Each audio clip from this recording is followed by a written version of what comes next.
The first time I saw him, I thought he was waiting for someone. It was a little after 1 in the morning. I had been living in the house for about 3 months at that point. It was in a quiet neighborhood outside Portland. Nothing unusual ever happened there. Most of the houses were older. There were large trees along the street. And after midnight, the neighborhood was usually completely silent. I worked from home, so I was often awake late. That night, I had finished working and was standing in the living room with a glass of water. The lights were off. I usually kept them off at night because the large front window reflected everything back into the room. I could see the street much better in the dark. That's when I noticed the man. He was standing across the street, near one of the trees. He was wearing a dark jacket. I couldn't see his face. At first, I assumed he was waiting for someone. Maybe a friend. Maybe a ride. I didn't think much of it. I went back to my computer. About 20 minutes later, I looked out the window again. The man was still there, in the same place. He hadn't moved. I remember finding that slightly strange, but not frightening. People stand around outside for all kinds of reasons. So I turned away from the window. A few minutes later, I looked again. The man was gone. I assumed he had left. The next night, I saw him again. Same time. Same dark jacket. Same area across the street. This time, I watched him for longer. He wasn't using a phone. He wasn't smoking. He wasn't looking up and down the street. He was just standing there, facing my house. I turned off the living room light. The street became clearer. And that's when I noticed something. The man was no longer standing near the tree. He had moved closer. He was standing directly across from my house. I couldn't see his face, but I could tell he was looking toward the window. I stood there for a few seconds. Then I stepped away from the glass. I waited. When I looked again, he was gone. The following night, I didn't see him at all. And for some reason, that made me feel better. Until the 4th night. Because this time, he wasn't across the street. He was standing near the end of my driveway. I noticed him from the living room window. At first, I thought I was looking at someone else. The distance was different. The angle was different. But then I saw the jacket. The same dark jacket. He was standing on the sidewalk, near the edge of my property. He wasn't looking toward the street. He was looking at my house. I stayed away from the window. I didn't want him to know I had seen him. After a few seconds, I moved to the side of the room. There was another window there. From that angle, I could see more of the driveway. The man was still standing in the same place. Then he turned his head. I stepped away immediately. I don't know if he actually saw me, but I had the feeling he did. I didn't call the police that night. Looking back, I don't really know why. I think part of me was still trying to convince myself that I was imagining things. The next morning, I mentioned the man to one of my neighbors. I described the jacket, the location, and the fact that I had seen him several nights in a row.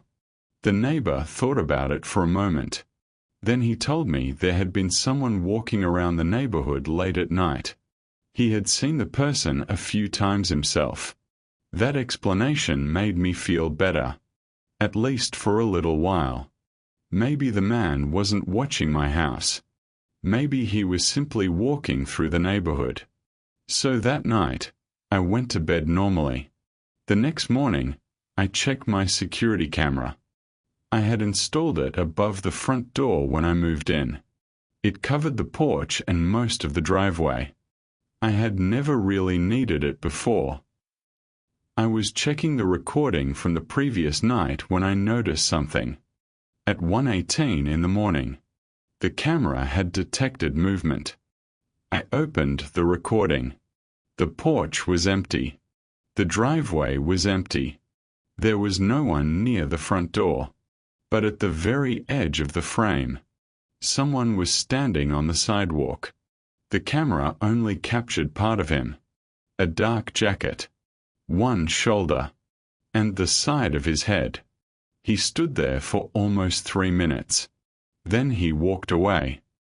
I watched the recording again, and this time I noticed something I hadn't seen the night before. He hadn't been looking at the house. He had been looking directly at the camera. I watched the recording again. Then I watched it a third time. The man never moved toward the house. He never stepped onto the driveway. He simply stood at the edge of the camera's view, looking at the camera. I told myself that didn't necessarily mean anything. The camera was mounted above the front door. Anyone standing on the sidewalk could see it. Maybe he had noticed it. Maybe he was simply curious. That was the explanation I chose. It was easier than the other possibility. That night, I changed one thing. I left the living room light on. Normally, I kept the room dark, but I wanted to know if the man would still appear when he could clearly see me inside. I didn't stand directly in front of the window. I sat several feet away from it, close enough to see the street, far enough that I wouldn't be obvious. Nothing happened for almost an hour. Then, at around 1:20, I saw him. He was standing near the same part of the sidewalk. I could only see him through the gap between two houses. He stood there for a few seconds. Then he looked toward my house. I stayed still. The man didn't move. Then he turned his head slightly, toward the living room window. I stepped away. When I looked back a few seconds later, he was gone. The next morning, I checked the camera again. The recording showed him standing near the edge of the frame. But this time, he was there for less than a minute. Then he walked away. I almost deleted the footage. Instead, I saved it to my phone. I don't really know why. Maybe I wanted proof. Maybe I was starting to believe I might need it. That afternoon, I called the non-emergency police line. I explained what had been happening. The person I spoke to asked if the man had threatened me. No. Had he tried to enter the property? No. Had he damaged anything? No. So there wasn't much they could do. They told me to keep the doors locked, and to call again if the situation changed. I understood. But that night, the situation did change, because at 1:20 in the morning, the camera detected movement, and this time, the man wasn't standing at the edge of the frame. He was standing on the driveway. The camera showed him clearly. He was facing away from the house. For a moment, I thought he might have made a mistake. Maybe he had taken a wrong turn. Maybe he was looking for an address. Then he turned around and looked directly at the camera. I was watching the live feed from upstairs. I could see him on my phone. He stood there for several seconds. Then he looked toward the front door. I remember thinking that he knew I was watching. I couldn't prove it, but I had that feeling. The man took one step toward the house, then stopped. He didn't come any closer. He just stood there. I called the police. This time, I stayed on the phone while I watched the camera. The dispatcher asked me to describe him. I did. Dark jacket, dark pants, average height. I couldn't see his face clearly. While I was talking, the man walked away from the camera. He didn't run. He didn't look back. He simply left the driveway and disappeared down the street. The officer arrived a few minutes later. By then, the man was gone.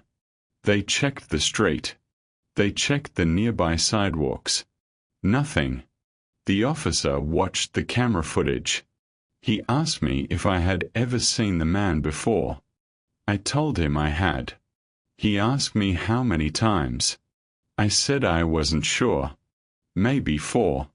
Maybe 5. Then he asked me something I hadn't thought about.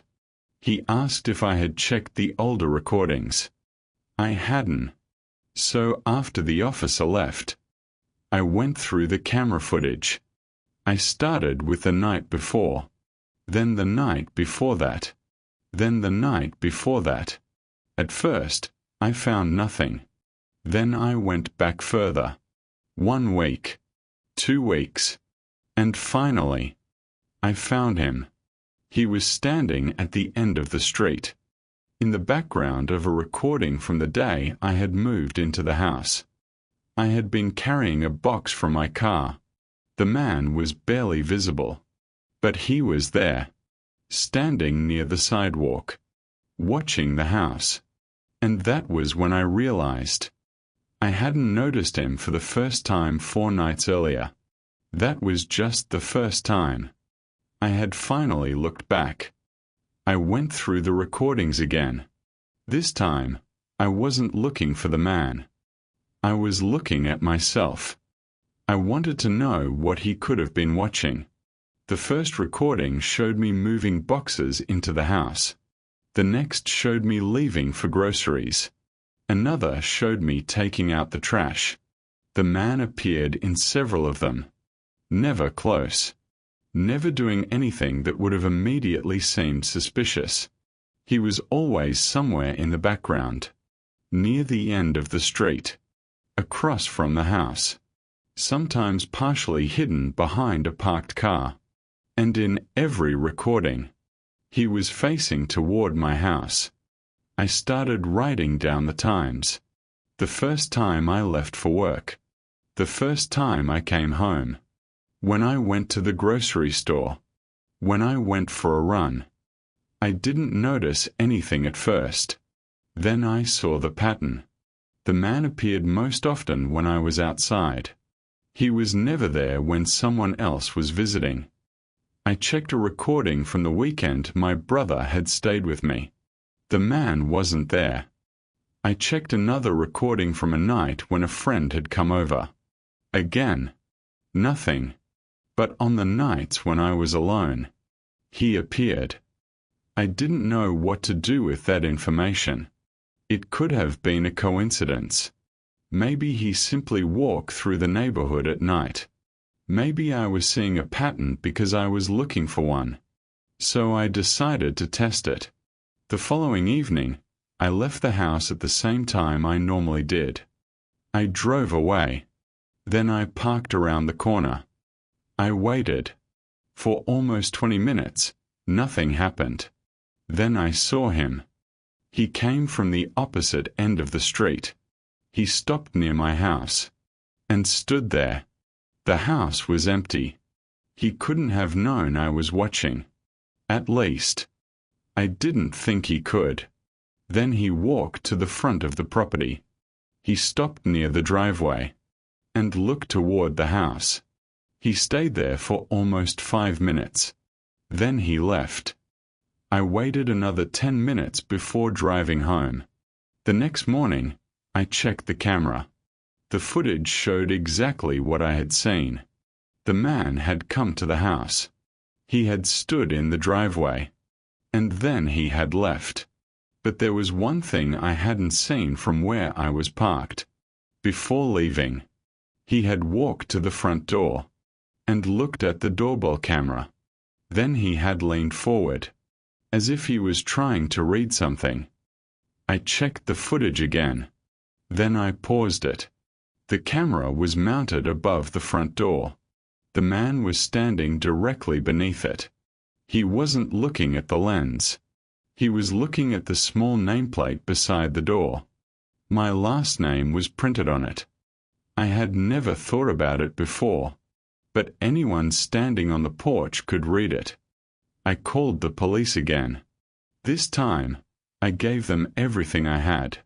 The recordings, the dates, the times, the footage showing the man walking onto the driveway.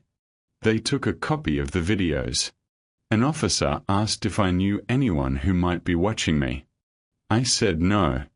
He asked if I had recently had any problems with someone. Again, no. That was the part one couldn't understand. There was no obvious reason. The man had never threatened me. He had never tried to break into the house. He had never even spoken to me. He just kept appearing. And the more I looked, the longer it seemed he had been there. I stopped staying in the living room at night. I kept the curtains closed. And for a while, I stayed with my brother. When I came back a few days later, the man was gone. I never saw him again. A few weeks after that, I moved out. I told the landlord I had found another place. I didn't explain why. I just wanted to leave. The strangest part happened several months later. I was going through old photographs on my phone. I found one from the day I moved into the house. It was a picture I had taken of the front door. I had taken it because I was sending my brother a photo of the new place. I zoomed in, and in the background, across the street, there was a man standing near a tree. I couldn't see his face, but I recognized the jacket. I had been living in that house for less than an hour, and apparently, someone had already been watching. I still don't know who he was, or why he was there, and I have no proof that he ever meant to hurt me. But sometimes I think about the recordings, all those nights, when I thought I was alone, and I wonder how many times I looked out the window, without realizing someone was already looking back.